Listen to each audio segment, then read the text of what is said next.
Friends, आज हम अपना पीरियोडिसिटी चैप्टर का थर्ड लेक्चर लेके आए हैं। तो लो लेक्चर में हमने जो हिस्टोरिकल डेवलपमेंट थी पीरियोडिक टेबल की वो की, और फिर जो आज के दिन यूज कर रहे हैं मॉडर्न पीरियोडिक टेबल जिसको हम लॉन्ग फॉर्म पीरियोडिक टेबल बोल रहे हैं, वो हमने क्लास लेक्चर में कंप्लीट कर लिया था। तो उसमें हमने नंबर ऑफ ब्लॉक फाइट करने, ग्रुप निकालने और पीरियड निकालने, किसी भी एलिमेंट के लिए निकालना सीख लिया था। तो हमने अब एलिमेंट्स को क्लासिफाई कर लिया पीरियोडिक टेबल में। तो इन एलिमेंट्स को हमने क्लासिफाई क्यों किया था, किसके लिए किया था? ताकि हम इनकी प्रॉपर्टीज को इजीली स्टडी कर सकें। तो उन प्रॉपर्टीज को हम इजीली स्टडी तो कर लेंगे, तो उन प्रॉपर्टीज हैं कौन सी वो प्रॉपर्टीज जिनको हम स्टडी करेंगे। तो वो प्रॉपर्टीज हैं जैसे कि एलिमेंट उसकी एटॉमिक रेडियस है, दूसरा उसकी इलेक्ट्रॉन गेन एंथैल्पी है, इलेक्ट्रोनेगेटिविटी है। इन प्रॉपर्टीज को हम अब उनके अलोंग द पीरियड या अलोंग द ग्रुप उनको देखते हैं वो किस प्रकार वेरी करते हैं। तो अब हम क्या करेंगे इसमें, पीरियोडिक प्रॉपर्टीज क्या होती है? पीरियोडिक प्रॉपर्टीज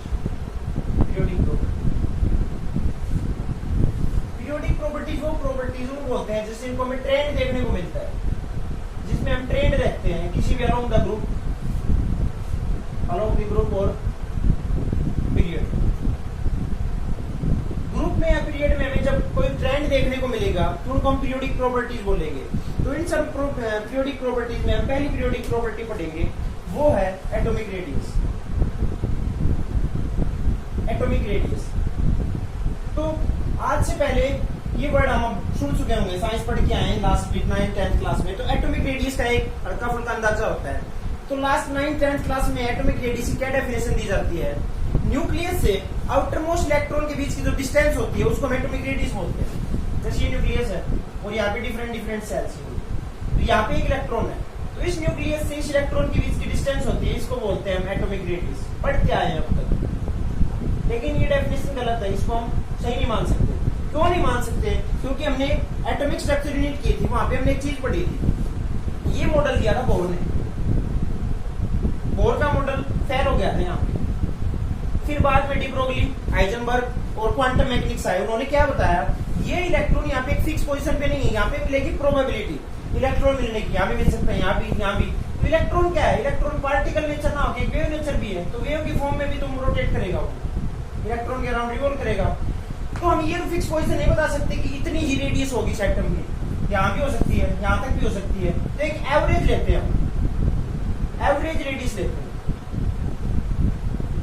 9th 10th में पढ़ के आ रहे हैं, ठीक है, वहां पे 6 कर रहे थे, पढ़ लिया था, लेकिन अब हम उसको एवरेज पढ़ेंगे। और एवरेज पढ़ने के लिए हमें क्या करना पड़ेगा, हम उसको बॉन्डेड या इंटरेक्शन स्टेट में लेके जाए। कोई भी एटम है, कोई भी एलिमेंट है, वो इंटरेक्शन करेगा, बॉन्ड तो जरूर फॉर्म करेगा। जब वो बॉन्ड फॉर्म करेगा तो उसके और दो इलेक्ट्रॉन है, जो सेकंड एटम आएगा, उनके बीच में जब बॉन्ड बनेगा या कुछ इंटरेक्शन होगी तो उनकी हम एवरेज रेडियस ले लेते हैं, सॉरी एवरेज लेंथ को लेते हैं। एवरेज लेंथ जैसे एक एटम है और दूसरा ये एटम, इसकी ये रेडियस है और इसकी ये रेडियस है। एक्यूरेसी के साथ नहीं कह सकते, इस कंप्लीट होल की हम बोल सकते हैं, क्योंकि इसका जो कंप्लीट होल एटम मिल गया है, इसका और इसका इलेक्ट्रॉन क्लाउड अब मिक्स हो गया है। तो इसकी मान लो रेडियस आ रही थी, इसकी आर भी थी, और ये टोटल कितनी थी? डी की इक्वल मान ली। अगर डी को हम 2 से डिवाइड कर दें, एवरेज निकालने के लिए हम 2 से डिवाइड करते हैं। अगर हम इसको पूरी रेडियस को, सॉरी पूरी डिस्टेंस को 2 से डिवाइड कर देंगे तो अब ये पूरा एटम है, इसकी रेडियस मिल जाएगी। तो हम एक एटम के लिए स्पेसिफिक नहीं बोल सकते कि उसकी रेडियस होगी, क्योंकि इलेक्ट्रॉन है वो एक फिक्स पोजीशन में, पार्टिकल नेचर ना हो, वेव नेचर भी है उसके पास, और वेव नेचर है तो उसकी जो पोजीशन, सॉरी रेडियस है, वो डिफरेंट हो सकती है, यहाँ भी मिल सकती है, यहाँ भी मिल सकती है, यहाँ भी। तो एक फिक्स पोजीशन नहीं है। तो जो हम पढ़ते आ रहे थे उस डेफिनेशन से थोड़ा हटके अब इस डेफिनेशन को हम फॉलो करेंगे। तो बॉन्डेड और इंटरेक्शन फॉर्म में एटॉमिक रेडियस कितने टाइप की हो सकती है? एटॉमिक रेडियस 4 टाइप की पढ़ते हैं। जो एटॉमिक रेडियस फर्स्ट है, इसको हम 4 पार्ट में डिवाइड करते हैं। पहली है कोवेलेंट रेडियस, सेकंड है वैन डर वाल्स रेडियस,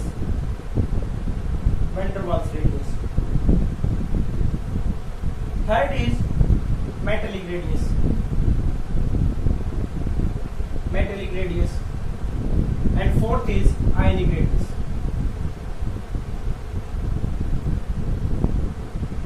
तो कोवेलेंट रेडियस क्या होती है? तो थोड़ा सा 9th या 10th क्लास में हमने पढ़ा भी होगा कि कोवेलेंट रेडियस हम पढ़ते हैं, कोवेलेंट बॉन्ड से रिलेट करते हैं। तो कोवेलेंट बॉन्ड क्या होते हैं? वे बॉन्ड जो शेयरिंग ऑफ इलेक्ट्रॉन से बनते हैं, sharing of electron, der Waals radius होती है। वैंडरवाल फोर्स आपने पढ़ा होगा या नहीं पढ़ा होगा, हम पढ़ लेंगे, इसको हमारे में थोड़ा डिस्कस करेंगे। मेटलिक रेडियस होती है, तो कोई भी मेटल होती है, सोडियम है, पोटेशियम है, उस मेटल में हमेशा मेटल किस फॉर्म में मिलती है, क्रिस्टल की फॉर्म में मिलेगी। 12th क्लास में फर्स्ट चैप्टर है सॉलिड स्टेट, उसमें हम पढ़ते हैं कि क्रिस्टल होते हैं डिफरेंट डिफरेंट, बीसीसी है, सिंपल लैटिस है या एफसीसी है, तो वो मिलेगा क्रिस्टल लैटिस की फॉर्म में। तो उसकी हम वहां से रेडियस को डिफाइन करेंगे। आयनिक रेडियस क्या होती है, आयनिक रेडियस को हम इस प्रकार डिफाइन करेंगे, जैसे कोई मेटल है, मेटल की कैसी नेचर होती है, वो इलेक्ट्रोपॉजिटिव नेचर की होती है। अगर वो इलेक्ट्रोपॉजिटिव नेचर की है तो वो इलेक्ट्रॉन को लूज करेगी। नॉन मेटल की नेचर कैसी होती है, वो इलेक्ट्रोनेगेटिव नेचर की होती है, इलेक्ट्रॉन को गेन करेगी। मतलब इलेक्ट्रॉन गेन करेगी तो उसके ऊपर नेगेटिव चार्ज आएगा, तो उसकी वजह से उसकी रेडियस कम ज्यादा किस प्रकार होती है, वो इस सब इसमें पढ़ेंगे। तो सबसे पहला हमारा टॉपिक है कोवेलेंट रेडियस का, तो इसको पढ़ते हैं कोवेलेंट रेडियस क्या होती है। कोवेलेंट रेडियस है, जैसे दो एटम है, कोई एक एटम है हाइड्रोजन का, जैसे H2 गैस के लिए देखते हैं, और दूसरा एटम ये है, ये भी हाइड्रोजन का और ये भी हाइड्रोजन, और सिंपली हम मान ले तो ये भी ये मान लिया और ये भी ये मान लिया, दोनों सेम टाइप के एटम, तो सेम टाइप के एटम होंगे, तो इसके और इसके न्यूक्लियस के बीच की जो डिस्टेंस होगी d, इसको हम एक्सप्लेन करेंगे r कोवेलेंट को is equals to d/2 of AA। इस A एटम और इस एटम के बीच की जो सेंट्रल न्यूक्लियस के बीच की डिस्टेंस है, उस d को हम एवरेज लेंगे, 2 से डिवाइड करेंगे, तो इस पूरे एटम की रेडियस ऑफ A ये आ जाएगी d/2। ठीक है, ये तो जब दोनों सेम एटम हो। अगर ये दोनों डिफरेंट एटम हो, ये एटम हो जाए और ये भी एटम हो जाए, लेकिन एक कंडीशन है, अब यहाँ पे दोनों एटम्स की इलेक्ट्रोनेगेटिविटी सेम हो। इलेक्ट्रोनेगेटिविटी क्या होती है, इलेक्ट्रोनेगेटिविटी को इसी चैप्टर में हम थोड़ा बाद में डिस्कस करेंगे प्रॉपर तरीके से, लेकिन एक बार थोड़ा हल्का आइडिया लेते हैं। इलेक्ट्रोनेगेटिविटी होती है कोई भी एलिमेंट है, कोई भी एटम है, उस एटम की अपनी तरफ इलेक्ट्रॉन अट्रैक्ट करने की पावर कितनी है।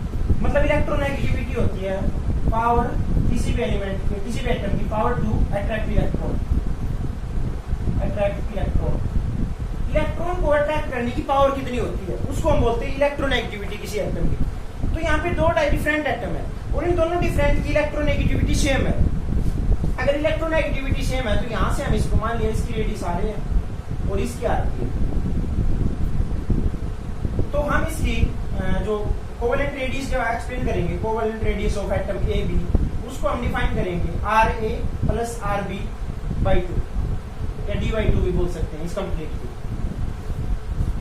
ठीक है, लेकिन ये एटम तो अब जब इलेक्ट्रोनेगेटिविटी सेम थी, अगर ये दोनों एलिमेंट दोनों एटम ऐसे होते कि इलेक्ट्रोनेगेटिविटी डिफरेंट होती, तो फिर हम उसी कोवेलेंट रेडियस को कैसे निकालते, वो देखते हैं। जैसे दो एलिमेंट है, कोई एक एलिमेंट है, एक एटम ये और एक एटम ये एटम है और ये भी एटम है, इसकी इलेक्ट्रोनेगेटिविटी मान लिया ज्यादा है, इसकी ज्यादा इलेक्ट्रोनेगेटिविटी, इसकी कम है।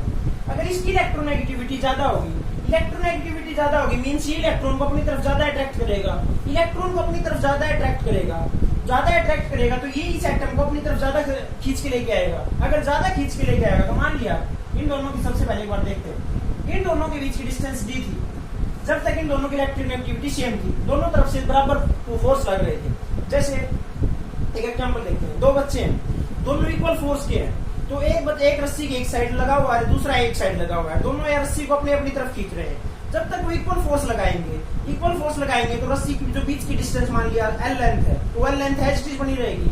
लेकिन जब एक साइड से एक बच्चा ज्यादा फोर्स लगाएगा तो वो दूसरी साइड के बच्चे को अपने साइड में खींच लेगा, तो उसकी साइड में आएगा, और आएगा तो रस्सी क्या हो जाएगी, मतलब लेंथ कम होने लग जाएगी, क्योंकि उसने अपनी तरफ खींच लिया और वो उस साइड आ रहा है।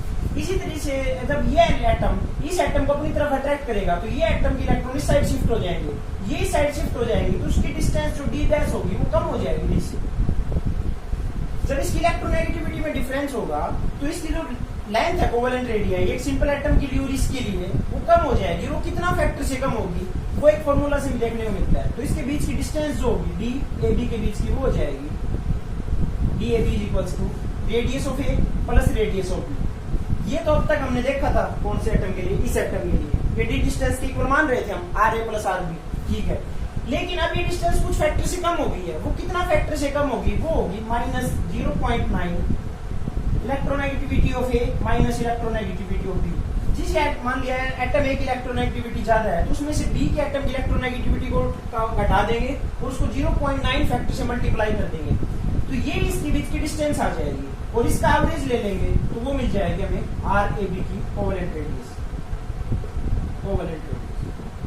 ठीक है, तो यहाँ से हमने कोवेलेंट रेडियस का कंप्लीट देख लिया कि जब दोनों सेम टाइप के एटम होते हैं तो इलेक्ट्रॉन सोल्यूशन कोवेलेंट रेडियस क्या होती है, जब दोनों की इलेक्ट्रोनेगेटिविटी और डिफरेंट एटम हो तो क्या होता है, और जब डिफरेंट हो तो उनकी कोवेलेंट रेडियस क्या होती है।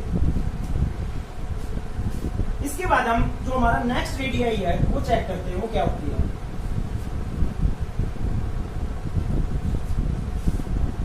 इसमें सेकंड है वो होती है van der Waals radius. Van der Waals radius, van der Waals radius को पढ़ने से पहले हम वैन डर वाल्स फोर्स को देखते हैं क्या होता है। Van der Waals, van der Waals force of attraction होता है no bonding force, no bonding attraction, no bonding attraction. इनके बीच में कोई अट्रैक्शन अट्रैक्शन होता है लेकिन कोई बॉन्ड नहीं होता है। जैसे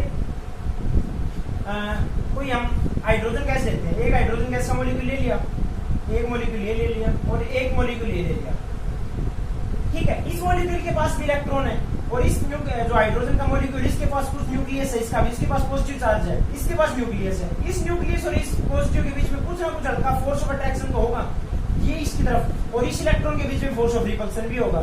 तो एक मैक्सिमम पॉइंट तक ये इलेक्ट्रॉन इसकी तरफ अट्रैक्ट होगा, उसके बाद क्या करेगा, ये इलेक्ट्रॉन इसको रिपेल करना स्टार्ट कर देगा। मतलब एक मिनिमम डिस्टेंस तक ये इसकी तरफ आ जाएगा, लेकिन एक मिनिमम पॉइंट आ जाएगा, उसके बाद ये मॉलिक्यूल इसकी तरफ नहीं आ पाएगा क्योंकि ये इलेक्ट्रॉन इसको रिपेल करना स्टार्ट कर देगा। तो इस न्यूक्लियस और इस इलेक्ट्रॉन के बीच में कुछ ना कुछ फोर्स ऑफ अट्रैक्शन होता है। ये दोनों आपस में किसी भी प्रकार से बॉन्डेड नहीं होते हैं, लेकिन इनके बीच में फोर्स ऑफ अट्रैक्शन होता है। हम गैस को लिक्विफाई कैसे करते हैं, जो इनर्ट गैसेस होते हैं उनको लिक्विफाई कर लेते हैं। लिक्विफाई इसीलिए कर लेते हैं, इसके बीच में कोई फोर्स ऑफ वो नहीं है कि बॉन्ड बढ़ जाएगा। हाँ, इनके बीच में एक फोर्स ऑफ अट्रैक्शन होता है और उसको हम बढ़ाते चले जाएंगे तो ये मॉलिक्यूल्स एक दूसरे के काफी नजदीक आ जाते हैं। तो जो बीच में फोर्स ऑफ अट्रैक्शन बन रहा है विदाउट एनी बॉन्ड, इसको हम बोलते हैं van der Waals force. Van der Waals force, van der Waals force. और जो वैन डर वाल्स फोर्स होता है तो इस इलेक्ट्रॉन इस मॉलिक्यूल और इस मॉलिक्यूल के बीच की जो डिस्टेंस है डी, उसका एवरेज ले लेंगे तो उसको बोलेंगे R van der Waals radius is equals to D by two. इस न्यूक्लियर मॉलिक्यूल और इस मॉलिक्यूल के बीच का डिस्टेंस का एवरेज ले लेंगे तो वो हो जाएगी वैन डर वाल्स रेडियस। ठीक है, ये कोई भी दो मॉलिक्यूल, जैसे हीलियम का केस लेंगे, हीलियम के केस में एक मॉलिक्यूल ये और एक मॉलिक्यूल हीलियम का, ये इनके बीच में कुछ ना कुछ फोर्स ऑफ अट्रैक्शन होगा।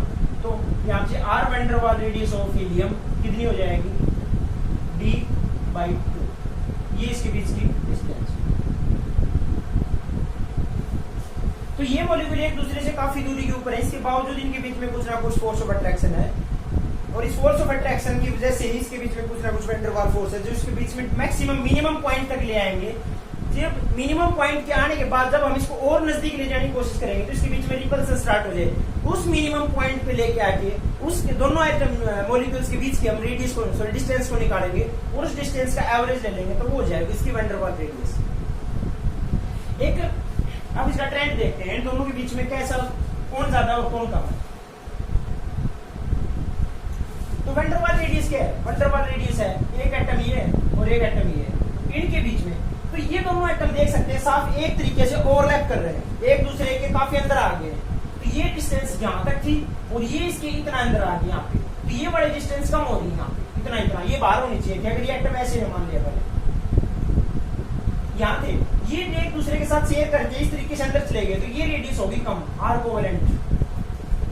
लेकिन वैन डर वाल्स रेडियस तो एलिमेंट मॉलिक्यूल से एक दूसरे के बिल्कुल नजदीक भी नहीं आते, काफी दूरी के ऊपर रहते हैं। फिर इनके बाद बीच में जो डिस्टेंस होती है उसका एवरेज लेते हैं, तो ये डिस्टेंस हम साफ देख सकते हैं कि ज्यादा होगी। तो हम यहाँ से एनालाइज कर सकते हैं कि आर जो वैन डर वाल्स रेडियस होती है is always greater than R covalent. ठीक है, ये ट्रेंड देख सकते हैं हम यहाँ से। इसके बाद तो तीसरी रेडियस हम देखते हैं, वो देखेंगे हम metallic radius. Metallic radius,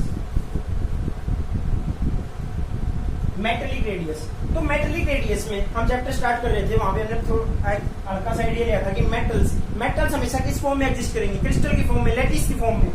metals हमेशा एक लैटिस की फॉर्म में एग्जिस्ट करेगी, ये हम बाद में पढ़ भी लेंगे, इसके लैटिस की कंप्लीट इन्फॉर्मेशन 12th क्लास में इसमें पूरा चैप्टर है, वहां देख लेंगे।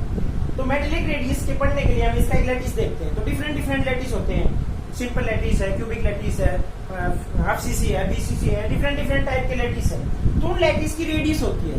तो रेडियस होने के कारण ये तो आपस में किस तरीके से बॉन्डेड होते हैं या इसके बीच में कौन सा फोर्स ऑफ अट्रैक्शन होता है। तो एक जैसे मेटल सरफेस है, इस मेटल सरफेस के ऊपर इलेक्ट्रॉन होते हैं, इलेक्ट्रॉन फ्लोट करते हैं। जब उसके हम सेकंड चैप्टर में एटॉमिक स्ट्रक्चर में करके आए थे, जब उसको एनर्जी कुछ देते हैं, प्रोवाइड करते हैं, तो वहां पे ऑक्सीडेशन होती है, वो इलेक्ट्रॉन बाहर निकलते हैं।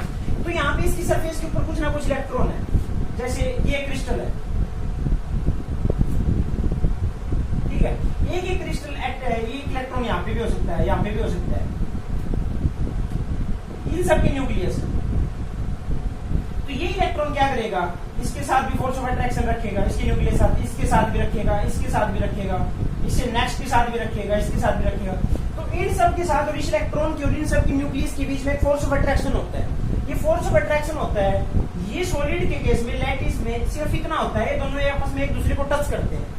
तो टच करेंगे तो इसके और इसके बीच की जो डिस्टेंस होगी, जो आर मेटेलिक लेते हैं, is equals to R A plus R B by 2, या बोल सकते हैं डी बाई 2।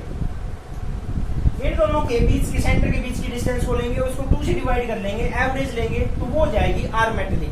समझ में आ गया कि यहाँ पे जो लैटिस फॉर्म हो रहा है, वो लैटिस इसके इलेक्ट्रॉन और इन बाकी के जो न्यूक्लियस बच गए, इनके बीच में जो फोर्स ऑफ अट्रैक्शन होता है, उसकी वजह से आपस में एक दूसरे के बॉन्डेड रहते हैं, मतलब काफी एक दूसरे क्लोज रहते हैं। और क्लोज रहते हैं तो इनके बीच के हम रेडियस निकाल लेंगे, 2 से डिवाइड करेंगे, एवरेज लेंगे, तो वहां से हम जाएगी मेटेलिक रेडियस। अब इन तीनों में हम कंपेयर करके देखें, कोवेलेंट, वैन डर वाल्स और मेटेलिक रेडियस में, इनमें क्या रेशो मिलेगा, क्या पैटर्न मिलेगा। कोवेलेंट रेडियस है, बिल्कुल देख सकते हैं हम एक दूसरे के साथ शेयरिंग के साथ है, कुछ ना कुछ ओवरलैपिंग हो रही है, तो ये है मिनिमम। ये दोनों इलेक्ट्रॉन दोनों मॉलिक्यूल वैन डर वाल्स के काफी दूरी के ऊपर है एक दूसरे के साथ, तो इनके बीच में एक स्पेस भी बचा हुआ है। लेकिन मेटेलिक रेडियस में दोनों आपस में एक दूसरे के साथ टचिंग है, या बहुत थोड़ा सा दूरी के ऊपर हो सकते हैं, मैक्सिमम होंगे तो, लेकिन अदरवाइज टचिंग होंगे। तो इसकी और इसकी रेडियस का जो हम पैटर्न देखते हैं, वो होती है आर कोवेलेंट की मिनिमम, उसके बाद आर मेटेलिक, और सबसे ज्यादा होती है आर कोवेलेंट। ये हम पैटर्न देखने को मिलता है जब हम इन रेडियस को हम कंपेयर करते हैं। ये हमने पढ़ लिया कोवेलेंट रेडियस क्या होती है, मेटेलिक रेडियस क्या होगी और वैन डर वाल्स रेडियस क्या होगी, ये तो हमें समझ लिया। लेकिन इनका पैटर्न क्या होगा, पीरियड कह लो, ग्रुप कह लो, ये किस तरीके से घट सकती है, बढ़ सकते हैं, वही तो हमने पढ़ना है। पीरियोडिक प्रॉपर्टीज क्या होती है, कैसा इनका ट्रेंड होता है, वो हम देखते हैं, इनका ट्रेंड कैसे वेरी करेगा। तो हम इसका देखेंगे ट्रेंड कैसा हो, ट्रेंड। तो ट्रेंड में देखेंगे हम पहले पीरियड कह लो और दूसरी बार ग्रुप कह लो, पीरियड के लॉन्ग और ग्रुप के लॉन्ग। तो पीरियड के लॉन्ग और ग्रुप के लॉन्ग जो रेडियस होती है वो कम होनी चाहिए या ज्यादा होनी चाहिए, एक बार खुद आप भी सोच सकते हैं। जब पीरियड के लॉन्ग जाएंगे, जैसे हम चले लिथियम से, lithium, beryllium, boron, carbon, nitrogen, oxygen, fluorine और नियोन। यहाँ पे कितना चार्ज था, इसका ऊपर न्यूक्लियर चार्ज होता है लिथियम का, वो होता है 3 होता है। इसके पास इलेक्ट्रॉन भी कितने होते हैं, 3। और इन 3 इलेक्ट्रॉन का इलेक्ट्रॉनिक कॉन्फ़िगरेशन देखते हैं, तो 1s2 2s1 हो गया। इसके पास कितने हो गए, 4 इलेक्ट्रॉन हो गए, 4 हो गए, जिसका इलेक्ट्रॉनिक कॉन्फ़िगरेशन 1s2 2s2। इसका देखते हैं 1s2 2s2 और 2p1। यहाँ भी देखते हैं 1s2 2s2 2p2। एक चीज कॉमन देखने को मिल रही है, चार्ज यहाँ 3 था, यहाँ 4 हो गया, यहाँ 5 हो गया, 6 7 8 9 10। न्यूक्लियर चार्ज कॉन्टिन्यूसली बढ़ रहा है, कौन कहता है न्यूक्लियर चार्ज कॉन्टिन्यूसली बढ़ रहा है। लेकिन यहाँ पे एक चीज देखिए, यहाँ पे इलेक्ट्रॉन है वो 2s में है, यहाँ भी 2s में है, मतलब n इज इक्वल्स टू कितने में, 2 में है। सेकंड सेल में, यहाँ भी सेकंड में, यहाँ भी नेक्स्ट इलेक्ट्रॉन आ रहा है, वो भी सेकंड सेल में आ रहा है, यहाँ भी सेकंड सेल में आ रहा है। मतलब इलेक्ट्रॉन एक ही सेल में आ रहे हैं, जैसे ये न्यूक्लियस है और यहाँ पे इलेक्ट्रॉन है, एक इलेक्ट्रॉन ये, एक इलेक्ट्रॉन ये, 3 इलेक्ट्रॉन थे और यहाँ पे 3 इसके ऊपर चार्ज था, ठीक है, 3 प्लस का। ये आपस में होल्ड कर रहा है इसके साथ, इसके साथ और इसके साथ। अब एक फोर्थ इलेक्ट्रॉन आएगा और इसके भी चार्ज बढ़ रहा है, इसको भी होल्ड करेगा। जो फोर्थ चार्ज आया है ये इस इलेक्ट्रॉन को भी होल्ड कर लेगा, लेकिन इनके ऊपर भी तो फोर्स ऑफ अट्रैक्शन बढ़ाएगा। तो एक बात हम यहाँ से सीख भी सकते हैं या समझ सकते हैं, जब एक ही सेल के अंदर, एक ही सेम सेल के अंदर इलेक्ट्रॉन बढ़ेंगे तो उसकी जो रेडियस है वो कम होने लग जाती है, क्योंकि यहाँ पे कॉन्स्टेंटली जो चार्ज बढ़ेगा, जैसे हम एक फॉर्मूला पढ़ते हैं, F equals to K Q1 Q2 upon R square. ठीक है, ये R क्या चेंज हो रही है? जो इसकी R है, रेडियस है, ये चेंज नहीं हो रही है, ये रेडियस लगातार कांस्टेंट है, क्योंकि एक सेल की डिस्टेंस न्यूक्लियस से ऑलमोस्ट फिक्स होती है, ये चेंज नहीं होगी। ये R तो सेम है, तो ये R चेंज नहीं होगी, लेकिन ये Q1 और Q2 तो चेंज हो रहे हैं। यहाँ मान लिया पहले केस में 2 इलेक्ट्रॉन, 2 प्लस चार्ज था, इसका न्यूक्लियर चार्ज, और 2 इलेक्ट्रॉन थे, तो 2 into 2 कितना हो रहा था? 4।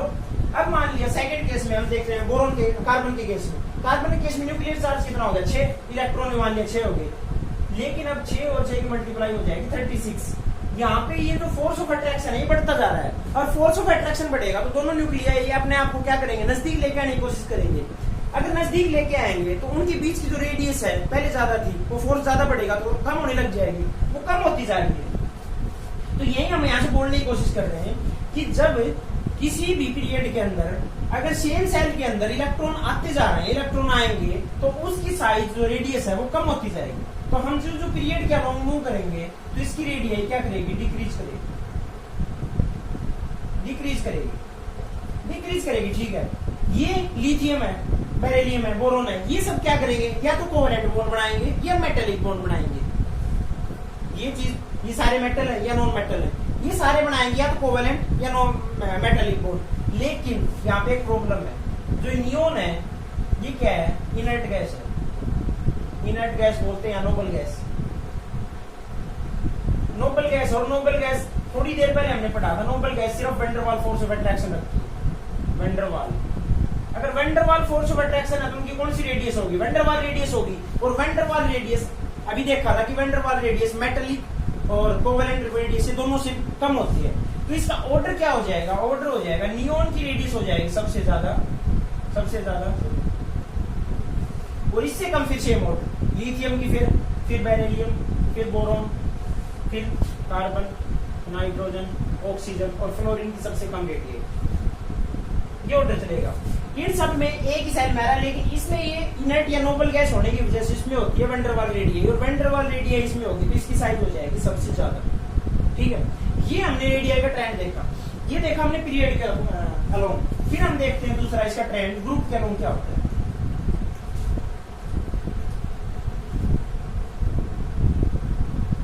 ग्रुप के अलोंग देखें, जैसे ये ग्रुप है, इसके अलोंग देखें तो पहला ही देखते हैं लिथियम, सोडियम, पोटेशियम, रुबिडियम और सीजियम। लिथियम का एटॉमिक नंबर 3, सोडियम का 11, इसका 19। इन तीन के लिए चेक करते हैं। तो इसका इलेक्ट्रॉनिक कॉन्फ़िगरेशन 1s2 2s1, इसका हो जाएगा 1s2 2s2 2p6 3s1। यहां से हो जाएगा 1s2 2s2 2p6 3s2 3p6 और 4s1। एक चीज आप देख सकते हैं, इलेक्ट्रॉन और न्यूक्लियर चार्ज दोनों बढ़ रहे हैं। ठीक है, मान लिया इलेक्ट्रॉन भी बढ़ रहे हैं, न्यूक्लियर चार्ज भी लगातार बढ़ रहा है, लेकिन एक बहुत इंपॉर्टेंट चेंज जो इसमें आ रहा है वो देख सकते हैं। इसमें सेल कौन सी थी? इलेक्ट्रॉन आया सेकंड सेल में, इसके बाद कौन सी सेल में आया? थर्ड सेल में। मतलब एक पूरी सेल चेंज हो रही है। यहाँ पे न्यूक्लियस था, पहला इलेक्ट्रॉन इस सेल में आया, ठीक है, सेकंड इलेक्ट्रॉन इस सेल में आ रहा है, बहुत ज्यादा डिस्टेंस के ऊपर आ रहा है, ये रेडियस बहुत ज्यादा बढ़ जाएगी। ये ना तो हम चार्ज से कंपेयर कर पाएंगे इस चीज को, और ना ही हम इलेक्ट्रॉन इनकमिंग इलेक्ट्रॉन से। ये नेक्स्ट सेल में इलेक्ट्रॉन चला जाएगा जिसकी साइज इतनी बढ़ जाएगी कि ना किसी साथ कंपेयर कर पाएगा। नेक्स्ट इलेक्ट्रॉन आएगा वो फोर्थ सेल में आएगा। तो देख सकते हैं पोटेशियम के लिए 4s में आ रहा है, या 2s में आया, 3s 4s। हाँ, एक ही सेल में इलेक्ट्रॉन आते तो फिर हम इसमें फोर्स ऑफ अट्रैक्शन का रीजन दे देते, लेकिन अब यहाँ पे कोई फोर्स ऑफ अट्रैक्शन का रीजन नहीं हुआ, क्योंकि जो इलेक्ट्रॉन इनकमिंग इलेक्ट्रॉन है वो एक सेल ज्यादा बढ़ के आ रहा है, और एक सेल यहाँ पे इतनी डिस्टेंस थी 5 थी, ये 10 होगी, ये 15 होगी। तो मतलब एक रेडियस है जो इनकमिंग सेल की डिस्टेंस वो लगातार बढ़ती जा रही है, तो इसकी रेडियस भी बढ़ी। तो डाउन द ग्रुप हम क्या देखेंगे? डाउन द ग्रुप जो एटॉमिक रेडियस होती है, एटॉमिक रेडियस इंक्रीजेस। तो down the along the period atomic radii decreases up to halogen family या 7th ग्रुप। जो 18th ग्रुप है नोबल गैस है उसकी रेडियाई सबसे ज्यादा होती है। अलोंग द ग्रुप देखेंगे तो along the group atomic radii increase हो रही है, इंक्रीज होगी। क्या ये जो ट्रेंड हमने देखे हैं ये ऑलवेज ही होते हैं, हमेशा करेक्ट होंगे? नहीं होते हैं ऑलवेज करेक्ट। यहाँ पे केमिस्ट्री बिना एक्सेप्शन के एग्जिस्ट नहीं करती है। तो इसमें एक्सेप्शंस हैं एटॉमिक रेडियाई के, वो देखते हैं क्या क्या एक्सेप्शंस। एक्सेप्शंस क्या क्या?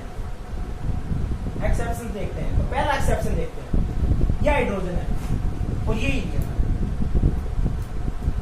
तो यहां से यहां तक जाएंगे अलोंग द पीरियड रेडियाई क्या होनी चाहिए थी? डिक्रीज। लेकिन यहाँ पे रेडियाई इंक्रीज करेगी क्योंकि हाइड्रोजन है वो क्या बनाएगा? Covalent bond. और हीलियम क्या बनाता है?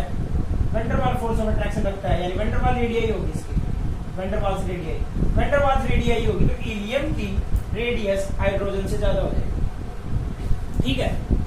दूसरा हमने एक पैटर्न अभी अभी देखा ही था, जैसे लिथियम और beryllium, boron, carbon, nitrogen, oxygen, chlorine, neon. तो यहां से यहां तक एटॉमिक रेडियाई डिक्रीज करेगी।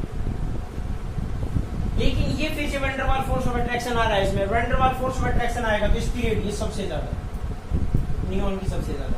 सिमिलर नीचे वाले ग्रुप में आएंगे sodium, magnesium, aluminium, silicon, phosphorus, sulphur, chlorine और आर्गन। सेम ट्रेंड यहां तक जाएंगे, एटॉमिक रेडियाई डिक्रीज करेगी।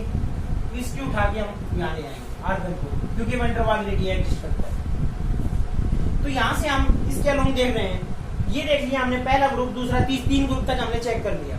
फिर हम फोर्थ पीरियड में जो ही एंट्री करते हैं तो फोर्थ पीरियड में डी ब्लॉक एलिमेंट आते हैं, तो वहां पे भी हम एक्सेप्शंस देखने को मिलते हैं। दोनों एक्सेप्शंस को भी चेक करते हैं क्या होता है।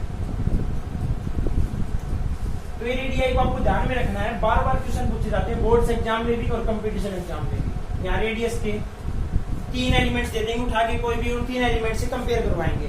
जैसे ये दे दिया सोडियम और फास्फोरस और नियो आर्गन, इन तीनों एलिमेंट्स की रेडियस का ऑर्डर बताओ क्या होगा। तो अगर एक्सेप्शंस नहीं पढ़ रखे हैं या इसका आइडिया नहीं है तो क्या ऑर्डर करेंगे? थर्ड पीरियड के अलोंग जा रहे हैं और थर्ड पीरियड के अलोंग जा रहे हैं और थर्ड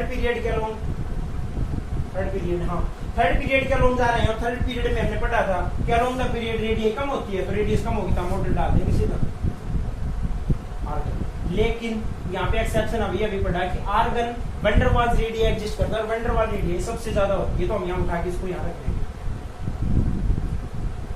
तो ऐसे क्वेश्चंस पूछे जाते हैं।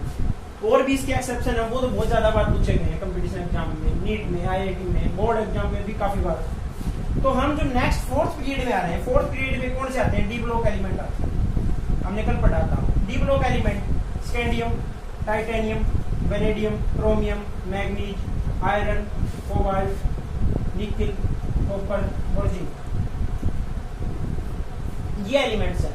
इन एलिमेंट्स में अलोंग द पीरियड जा रहे हैं, तो अलोंग द पीरियड जा रहे हैं तो क्या होना चाहिए था? अलोंग द पीरियड जा रहे हैं तो रेडियाई डिक्रीज होनी चाहिए थी, लेकिन एक्चुअल ऑर्डर ऐसा नहीं होता है।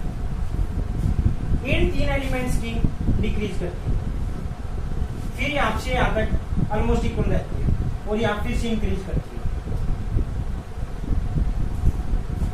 ये रेडियस डिक्रीज की, फिर ऑलमोस्ट इक्वल रही, फिर इंक्रीज की। ऐसा ट्रेंड क्यों मिल रहा है देखने को? इसका एक बार हम थोड़ा चेक करते हैं। इसका इलेक्ट्रॉनिक कॉन्फ़िगरेशन देखते हैं। स्कैंडियम का, उससे पहले का तो आप कर लोगे 1s2 2s2 जो भी है। यहाँ लास्ट में 3D में कितने इलेक्ट्रॉन आते हैं? 1। यहाँ 3D में कितने इलेक्ट्रॉन आते हैं? 3D में 2। यहाँ कितने आएंगे? 3D में 3। यहाँ पर 3D में 5 इलेक्ट्रॉन आ जाते हैं। यहाँ भी 3D में 5 होते हैं, यहाँ 3D में 6 होते हैं, यहाँ 3D में 7, यहाँ 3D में 8, यहाँ 3D में 10। एक्सेप्शनल कॉन्फ़िगरेशन थी 3D, यहाँ भी 10। ठीक है, यहाँ तक एक इलेक्ट्रॉन था। ठीक है जी, इसका जो एटॉमिक न्यूक्लियर चार्ज था और इस इलेक्ट्रॉन के बीच में एक फोर्स ऑफ अट्रैक्शन था, उसकी वजह से इसकी मान लिया कोई भी रेडियस होगी 10 एंगस्ट्रॉम होगी मान लिया।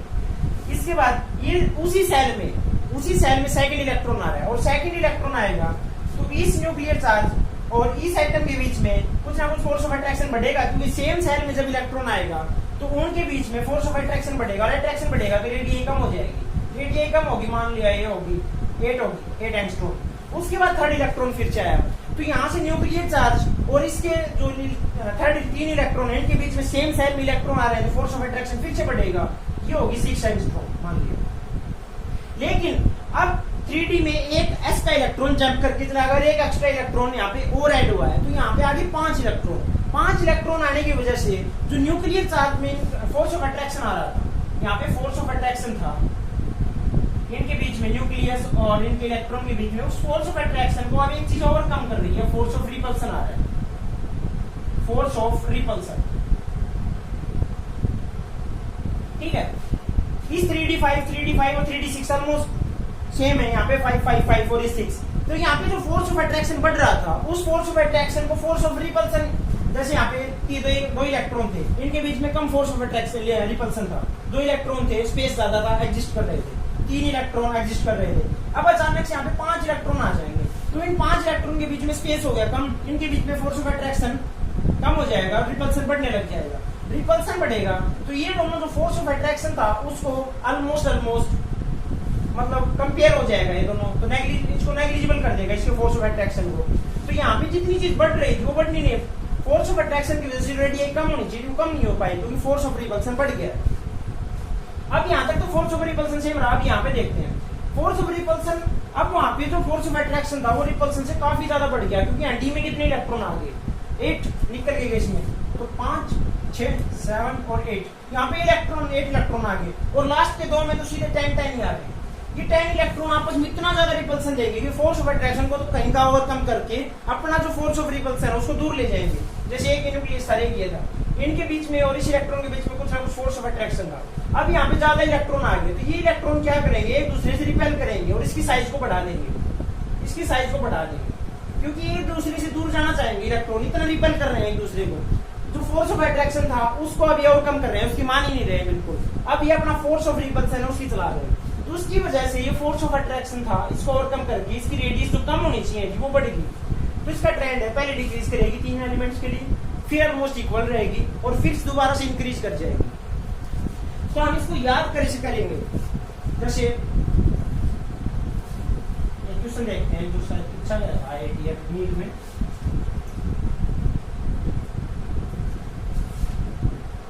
स्कैंडियम दे दिया, टाइटेनियम, कॉपर और जिंक और निकेल, ये ऑर्डर दे दिया, ये 5 एलिमेंट्स दे दिए, इन 5 एलिमेंट्स को इनके ये एटॉमिक रेडियाई के ऑर्डर में अरेंज करो, इंक्रीजिंग या डिक्रीजिंग। तो आप बता सकते हैं कि कैसे इंक्रीज या डिक्रीज करेंगे, आपके अकॉर्डिंग तो अलोंग द पीरियड डिक्रीज होनी चाहिए थी, लेकिन वो नहीं होती है, इसके लिए एक ट्रिक होती है, याद रखना, स्कूटी में जान वैसे बराबर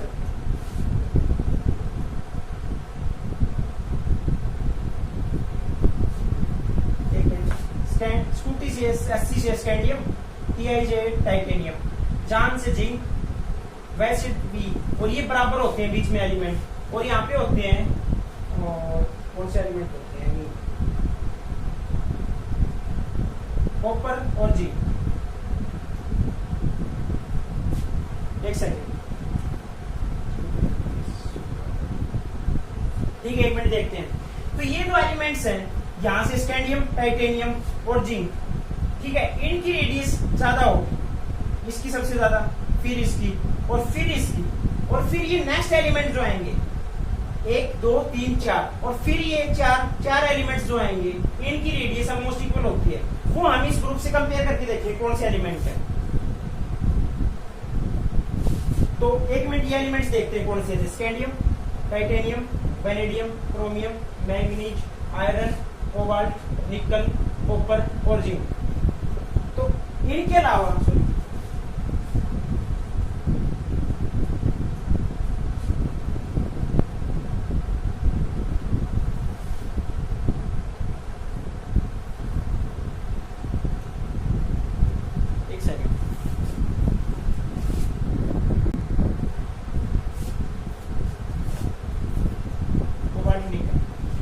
यहां से देखते हैं जो ये एलिमेंट्स जो जो बाकी के बच गए कॉपर और जिंक के अलावा, कॉपर और जिंक के अलावा जो जो एलिमेंट बच गए इन सब की जो एटॉमिक रेडियस है वो इक्वल होगी। तो स्कैंडियम, टाइटेनियम, जिंक और वेनेडियम इन सब के एटॉमिक इन रेडियस को छोड़ देंगे। बाकी के जो क्रोमियम, मैग्नीज, आयरन और कॉपर इन सब की बराबर होगी। क्रोमियम, मैग्नीज, आयरन और कॉपर इन सब की एटॉमिक रेडियस ऑलमोस्ट इक्वल होगी। तो ये इंक्रीज कर रही है, डिक्रीज करती जा रही है और ये ऑर्डर होगा इसका। तो इसको याद कर सकते हैं। स्कूटी में जान वैसे बराबर कोई नहीं होता, कोई नहीं होता। ये ट्रिक याद कर लेंगे क्योंकि हर बार लगभग एक क्वेश्चन इससे पूछ ही लिया जाता है। तो यहां से हम इस तरीके से इसको याद कर लेंगे। स्कैंडियम, टाइटेनियम, जिंक और वेनेडियम यहाँ तक ये ऑर्डर है, ये डिक्रीज करती जाएगी, लेकिन फिर यहाँ से एकदम से ये प्रॉपर इक्वल के रेंज में आ जाएगी, उसके बाद फिर से दोबारा से डिक्रीज करेगी। तो ये जब ये ऑर्डर क्वेश्चन पूछा गया है, जैसे स्कैंडियम, टाइटेनियम, कॉपर और जिंक और निकल को हम इसको अरेंज करना है, तो यहाँ से हम इस ऑर्डर को उठा के देखेंगे। स्कैंडियम की होती है सबसे ज्यादा, फिर टाइटेनियम की, टाइटेनियम के बाद कॉपर, जिंक और निकल, तो जिंक है, फिर जिंक की सबसे ज्यादा, जिंक के बाद बच गए कॉपर और निकल। कॉपर की फिर इन सब की इक्वल होती है लेकिन इनसे कम होती है, कॉपर और फिर लास्ट में निकल। ये ऑर्डर में हम इसको अरेंज करते हैं। तो ये ट्रिक हमें याद करनी है। इस ट्रिक को हम याद करके इजीली हम इन सबको याद कर सकते हैं। तो ये है डी ग्रुप के अलोंग द पीरियड हम डिक्रीज करते चले जाएंगे, अलोंग द पीरियड हम जाएंगे तो एटॉमिक रेडियस किस प्रकार वेरी करेगी, इंक्रीज करेगी या डिक्रीज करेगी। इसके बाद हम देखते हैं कि जो एटॉमिक रेडियस है वो अलोंग द ग्रुप किस प्रकार वेरी करेगी। अलोंग द ग्रुप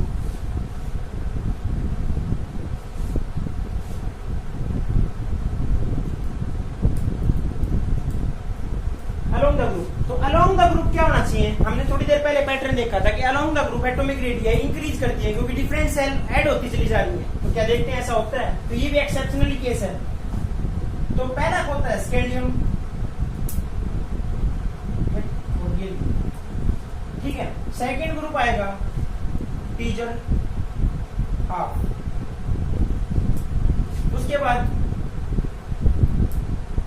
ये तीन ग्रुप आ गए और उसके बाद क्रोमियम, मोलिब्डेनम और टंगस्टन, फिर मैग्नीज, टाइटेनियम और रेडियम, ये सारे ग्रुप है।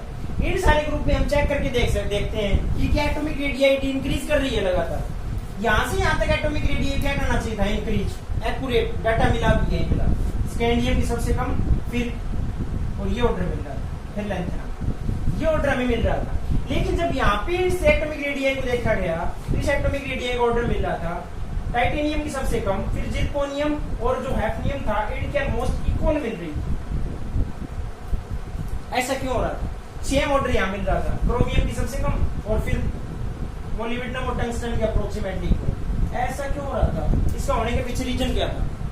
तो यहाँ रीजन ये मिल रहा था क्योंकि यहाँ से लेंथेनम 57 है, 57 एलिमेंट है, और यहाँ से 58 से लेकर 71 तक, 58 से लेकर 71 तक कौन सा ग्रुप आ रहा है, हमने कल पढ़ा था एफ ब्लॉक एलिमेंट मिलते हैं यहाँ पे। अगर एफ ब्लॉक एलिमेंट मिल रहे हैं तो एफ ब्लॉक एलिमेंट होने की वजह से ये एलिमेंट सीधा यहाँ पे आ रहा है 72। तो यहाँ से हमें क्या मिल रहा है, शील्डिंग इफेक्ट मिल रहा है, शील्डिंग इफेक्ट। शील्डिंग इफेक्ट को भी देखते हैं क्या होता है। यहाँ से हम एक शील्डिंग इफेक्ट मिलता है, और आप लोग जो शील्डिंग इफेक्ट देता है इसको बोलते हैं लेंथेनॉइड कंट्रैक्शन, लेंथेनॉइड कंट्रैक्शन।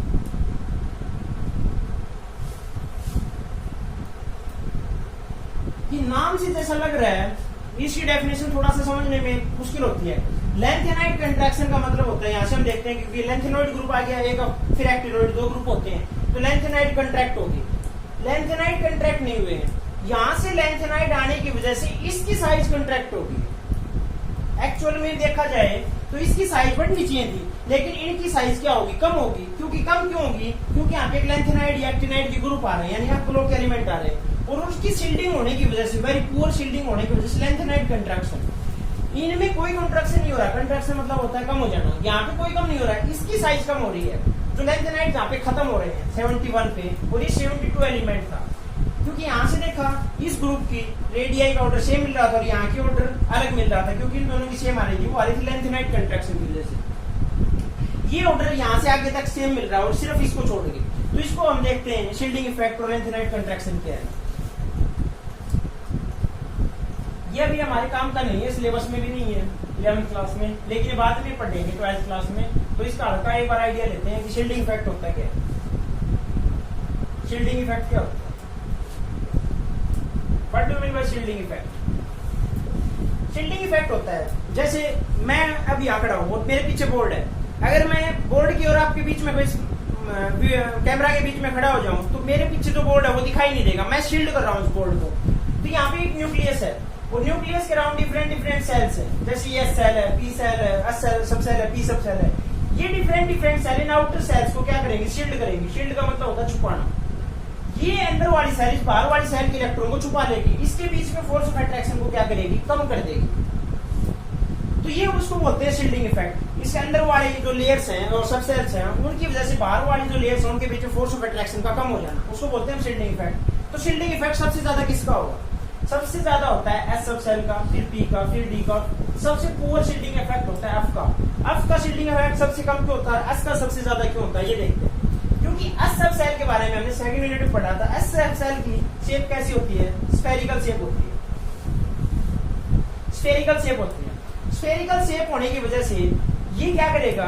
ये अराउंड न्यूक्लियस के चारों तरफ से इसको शील्ड कर लेगा, इसके चारों तरफ एग्जिस्ट करेगा। ये इसके मिलने की, इलेक्ट्रॉन मिलने की प्रोबेबिलिटी एस सब सेल में न्यूक्लियस के अराउंड स्फेरिकल नेचर में है। तो इसमें कौन सी भी साइड से या नेक्स्ट सब सेल आएगी वो उसको शील्ड करेगा ही करेगा, तो इसकी मैक्सिमम शील्डिंग है। लेकिन एफ सब सेल की सबसे पुअर शील्डिंग क्यों होती है? पुअर शील्डिंग किस लिए होती है? क्योंकि एफ सब सेल एक तो काफी लार्ज होती है, लार्ज होती है साइज में, एक तो लार्ज होती है साइज में, और एक इसकी लार्ज होने के बाद इसकी डिफ्यूज स्ट्रक्चर होती है, काफी डिफ्यूज स्ट्रक्चर होती है। जैसे ये एक स्फेरिकल नेचर था, स्पेस ही नहीं दे रहा था कहीं से, लेकिन आपके केस में मान लिया ये हो गया ऐसे, ये काफी बड़ी साइज होगी, तो यहाँ से बीच में पूरा स्पेस खाली पड़ा है। ये स्पेस खाली होने की वजह से लेंथेनाइट कंट्रैक्शन कैसे होता है ये भी देखते हैं।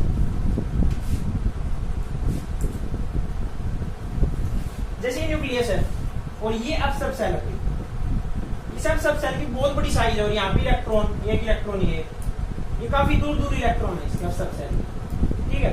इस इलेक्ट्रॉन और इस इलेक्ट्रॉन के बीच में काफी स्पेस है, मतलब ये डिफ्यूज स्ट्रक्चर होने की वजह से मान लिया इसकी नेक्स्ट सेल आएगी वो सब सेल आई, ठीक है। तो यहाँ से और इन इलेक्ट्रॉन के बीच में काफी फोर्स ऑफ अट्रैक्शन, काफी स्पेस बचा हुआ है। तो ये न्यूक्लियस इसी ऐसे इलेक्ट्रॉन को अपनी तरफ एक अच्छे फोर्स से अट्रैक्ट करेगा, अच्छे फोर्स से अट्रैक्ट करेगा। तो ये जो एस सब सेल है ये इसकी तरफ आ जाएगी। हमने पढ़ा था थोड़ी देर पहले इलेक्ट्रोनेगेटिविटी वाली बात है, पॉजिटिव नेगेटिव अट्रैक्ट करेगा, नेगेटिव अट्रैक्ट करेगा, तो ये सेल यहाँ से उठ के कहाँ जाएगी? बिल्कुल पास आ जाएगी। मतलब तो ये रेडियस बढ़नी चाहिए थी नेक्स्ट सेल के आने की वजह से, लेकिन वो बढ़ेगी नहीं क्योंकि अब सब सेल आ गई और अब सब सेल की शील्डिंग बहुत पुअर होती है, इसके इलेक्ट्रॉन दूर दूर होते हैं। दूर होने की वजह से ये न्यूक्लियस इसके इलेक्ट्रॉन को अपनी तरफ खींच लेगा और ये बिल्कुल इसके पास आ जाएगा। तो जो रेडियस बढ़नी चाहिए थी वो बढ़ नहीं रही है। वो बढ़ क्यों नहीं रही है? वो शील्डिंग इफेक्ट की वजह से नहीं बढ़ रही है, जिसको हम स्क्रीनिंग इफेक्ट भी बोलते हैं। स्क्रीनिंग इफेक्ट, ठीक है, शील्डिंग इफेक्ट या स्क्रीनिंग इफेक्ट। तो ये होती है एफ की सबसे पूर्व होती है और इसी की वजह से होता है लेंथेनाइट कंट्रैक्शन। क्योंकि लेंथेनाइट से लेंथेनाइट ग्रुप जहां पे खत्म होगा उसके जितने भी आगे के एलिमेंट है उनकी रेडियस ज्यादा बढ़ती नहीं है, अपने ऊपर वाले एलिमेंट से ऑलमोस्ट सेम मिलती है। तो ये था इसका शील्डिंग इफेक्ट या स्क्रीनिंग इफेक्ट। ये कुछ एक्सेप्शन देखते हैं। इसके बाद जो लास्ट हमारी एटॉमिक रेडियस बचती है वो है आयनिक रेडियस। आयनिक रेडियस क्या है? What do you mean by ionic radius? Ionic radius है जैसे सोडियम है, इसने अपना एक इलेक्ट्रॉन लूज कर दिया, ठीक है। तो एक इलेक्ट्रॉन लूज करके क्या बनाएगा? सोडियम, और ये इसने अपना पूरा स्ट्रक्चर बना ली। आपने 10th क्लास में नाम सुना है या नहीं सुना? इसको हम कर्नल बोलते हैं। सुना है? नहीं सुना होगा। कर्नल बोलते हैं। तो कर्नल की डेफिनेशन समझ में नहीं आती उस टाइम तक, वो बाद में भी नहीं आती कई बार। कर्नल बोलते हैं सिर्फ इसी को बोलते हैं जो सोडियम का न्यूक्लियस बच गया और एक इलेक्ट्रॉन जाने के बाद जो बाकी के इलेक्ट्रॉन बच गए, जितने भी इलेक्ट्रॉन थे, मान लो पहले इसमें 11 इलेक्ट्रॉन थे, एक जाने के बाद कितना बच गया 10 इलेक्ट्रॉन। इस न्यूक्लियस और इन 10 इलेक्ट्रॉन को मिला के हम कर्नल बोलते हैं। एक इलेक्ट्रॉन चला गया बाहर, जो बाकी की स्ट्रक्चर बच गई उसको हम बोलते हैं कर्नल। ठीक है, तो यहाँ पे जो कर्नल बच गया, तो पहले सोडियम के पास 11 तो प्रोटॉन थे और 11 इलेक्ट्रॉन थे, ये आपस में फोर्स ऑफ अट्रैक्शन लगा रहे थे। लेकिन एक इलेक्ट्रॉन जाने के बाद 11 प्रोटॉन बच गए और 10 इलेक्ट्रॉन, तो 11 प्रोटॉन 10 इलेक्ट्रॉन को अच्छी तरीके से अपनी तरफ अट्रैक्ट कर लेंगे और अपनी तरफ अच्छे से अट्रैक्ट करेंगे, तो इनके बीच में फोर्स ऑफ अट्रैक्शन बढ़ जाएगा।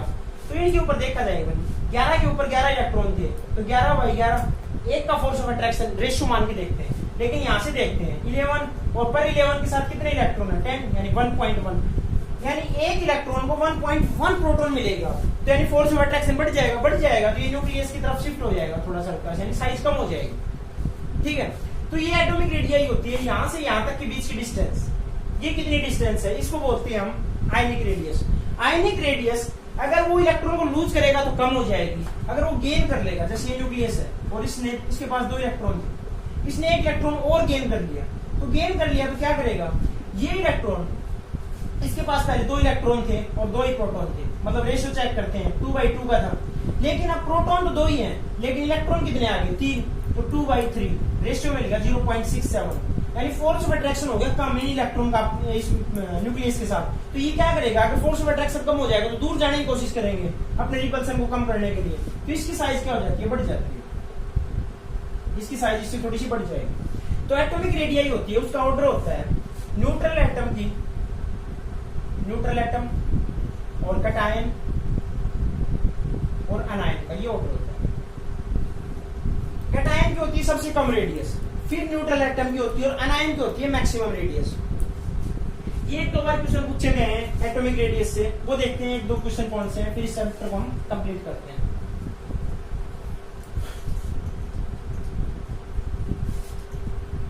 एटॉमिक रेडियस जैसे down the period, sorry ionic radius period और ग्रुप के अलोंग देखते हैं।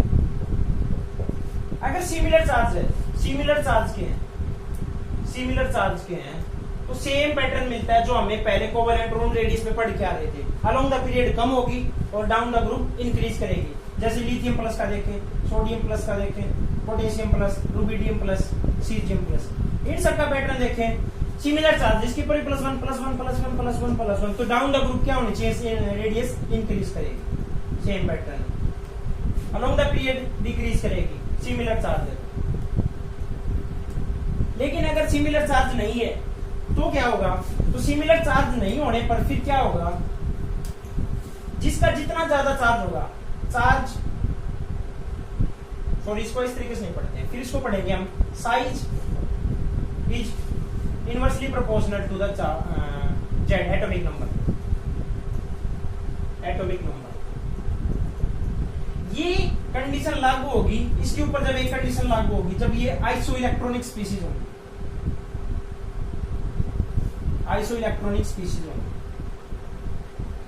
साइज इनवर्सली प्रोपोर्शनल होगी जेड के जब आइसोइलेक्ट्रॉनिक स्पीशीज होंगी। जब आइसोइलेक्ट्रॉनिक स्पीशीज का मतलब देखते हैं, जैसे O2- F- और sodium plus N3-। Isoelectronic species हम लास्ट लेक्चर में पढ़ के आए थे। आइसोइलेक्ट्रॉनिक स्पीशीज किनको बोलते हैं, 2 स्पीशीज की सब सेम नंबर होता है इलेक्ट्रॉन्स।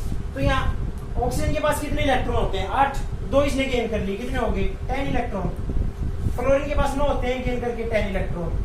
यहाँ पे 11 इलेक्ट्रॉन थे, 1 लूज कर दिया, कितने हो गए 10 इलेक्ट्रॉन। और यहाँ पे कितने थे 7, 3 गेन कर लिए, हो गए 10 इलेक्ट्रॉन। अब पूछ लिया हमसे कोई कि इनकी साइज का बताओ, साइज किस वे में अरेंज होगी। तो साइज का ऑर्डर निकालने के लिए हमने देख लिया कि साइज जब ये आइसोइलेक्ट्रॉनिक स्पीशीज होंगी तो इनवर्सली प्रोपोर्शनल होती है जेड की, जिसका जितना ज्यादा जेड उतनी ही उसकी कम साइज। तो जेड देखते हैं, एटॉमिक नंबर कितना आता है, ऑक्सीजन का 8, फ्लोरीन का 9, सोडियम का 11 और नाइट्रोजन का होता है 7। तो सबसे ज्यादा एटॉमिक नंबर किसका है, सोडियम का, तो साइज हो जाएगी सबसे कम सोडियम प्लस, सबसे कम। फिर एटॉमिक नंबर है फ्लोरीन का, ठीक है फ्लोरीन। उसके बाद एटॉमिक नंबर ऑक्सीजन का O2- और ये हो गया N3-। इस तरीके से अरेंज कर लेंगे। तो जब भी आइसोइलेक्ट्रॉनिक स्पीशीज का केस आएगा तो हम साइज को उसके एटॉमिक नंबर से कंपेयर करेंगे, ठीक है। तो आज हम इसको जो अपना एटॉमिक रेडियस का ट्रेंड था इसको यहीं पे खत्म करते हैं। तो नेक्स्ट चैप्टर से हम अपना electronegativity, electron gain in therapy, ये 2-3 टॉपिक और बच रहे हैं, उनको हम अपना नेक्स्ट लेक्चर में कंप्लीट करके इस चैप्टर को खत्म कर देंगे 1-2 लेक्चर में। तो thank you guys, please share and subscribe the channel. Thank you.